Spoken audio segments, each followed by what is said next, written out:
Hey y'all, this is Jason from GameRave.com, otherwise known as Danger Boy. This is GameRaveTV. So for this episode, I took a break from packing, and because something occurred to me that I've thought about before, but in reality really didn't sit down and think about it. And that is, we as a gaming society don't celebrate the end of a system's life cycle. In other mediums like television and movies, you always have people like clamoring for the final movie in a trilogy, or the last season of a TV show, or the last episode of the last season of the TV show. Even comic books get fanfare for their final episodes or final issues and so forth. But you really don't see that in gaming. I don't know if it's because we're embarrassed by the graphics, or now it's not cool to like that system, which, considering the retro craze, wouldn't make any sense at all, but hey, that's humanity.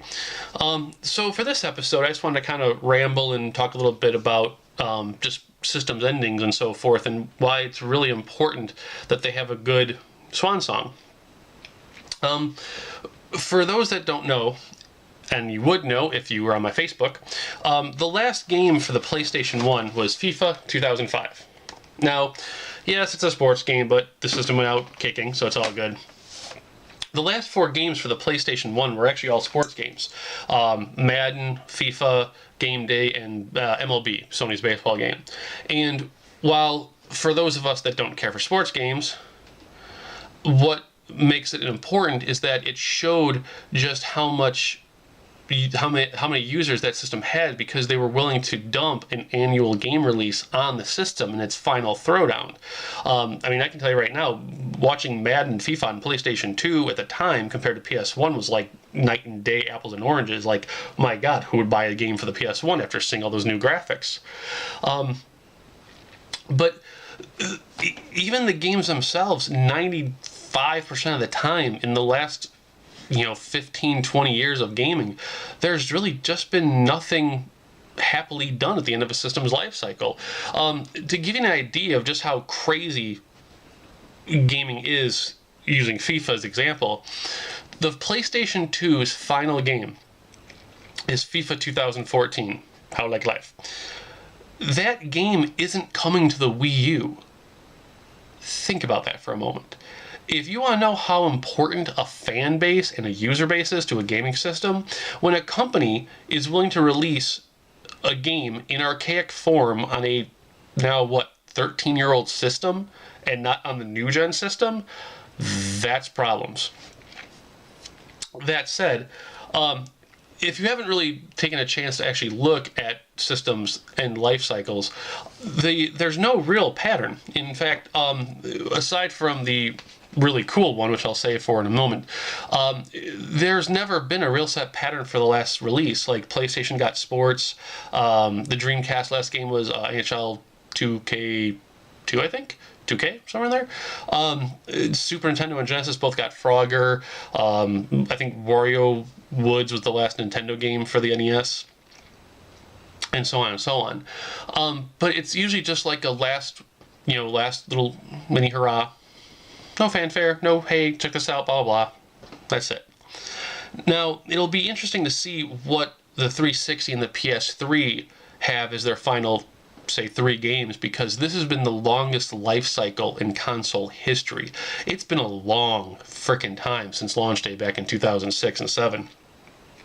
And to see these systems that have brought us just amazing experiences with Mass Effect and Uncharted and The Last of Us and new Halo and so forth, to see them just brushed aside with a random sports game release and, that's it. It's really disconcerting and not fair to it. That being said, the one system that did an ending right was the Saturn. This guy right here. We're talking Panzer Dragoon Saga, Magic Knight Rayearth, Shining Force 3, House of the Dead, and I can't remember the 5th one. But they were all just absolutely hardcore, amazing games that it got in the last 2 months of its life. And to this day, all of those games are both very collectible, and I wouldn't say rare, but very in demand, and they hold up real well, even House of the Dead, despite it looking really, really rough. And that's how a system should go out, is with great games and good memories and playability and replayability. Like, I'll be honest, if I play FIFA Soccer 2005 more than once for its eventual GameRave page, I'll be impressed. Speaking of, to keep up with this tradition, so to speak, last game, this actually will be the last game I ever do for GameRave, as far as pages go. So expect this game page in probably 2025. But like I said, it'd be really nice if the console manufacturers could actually throw, I wouldn't say throw a party, but like just celebrate their system's life cycle. Like, you know, give it a nice little pat out the door, a little pat on the butt, you know, let them know everything's going to be okay. Especially with the new systems not being backwards compatible. Like, I'm sorry, like, you know, it's going to take a while for something on the current gens to equal the amazingness of something like The Last of Us or the Mass Effect series. Like, it's $400 is going to get me a prettier Destiny and a prettier Watch Dogs, but that's not why I'm going to be buying the system. Like, I want that true, you know, experience. Now, just as it's important, at least to me, to have your system end on a high note, it's also very important to have your system begin on a high note. And I figured I wanted to give you guys an interesting perspective that may not have occurred in the last few months with all the hubbub about the Xbox One, the PS4. When the PlayStation 1 launched, it had roughly 10 to 11 games. Of those games, only about half were Sony. The other were third parties. And when the system basically whenever any system launches, there's always going to be a couple third-party releases that sneak out the door prior to launch just for the impulse buyers or to get the hype going, etc. PlayStation 1 was no different, and the first official PlayStation 1 game at retail, out the door, done deal, was this guy, Total Eclipse Turbo. Long box. And what makes that interesting is that this wasn't a PlayStation 1 game. It was just a port of a 3DO game. And this was considered like to be totally cool and awesome and new, and it, you know, it really wasn't. Where the PlayStation 1 shined on launch day was with its actual exclusive games, like Toshinden just blew Virtua Fighter out of the water with its graphics, not so much its gameplay, but its graphics. ESPN, you know, sports games was fast and awesome, just like how Road Rash was on the 3DO. NBA Jam brought that true arcade feel to it. Rayman 1 showed off how good, beautiful the 2D could be, despite Sony not wanting anything to do with 2D. And that exclusiveness, that new smell, to a degree, with Toshinden and ESPN games, so forth, that is what's going to make or break the new systems. And while it's all good that we have Destiny and Watch Dogs and obviously the Maddens and FIFA and stuff like that, pay attention to what the systems launch with, because that's going to be the system's calling card. And what's important is that we'll actually break down into the next episode about the racing game theory that has been proven tried and true, and I'll explain in the next episode.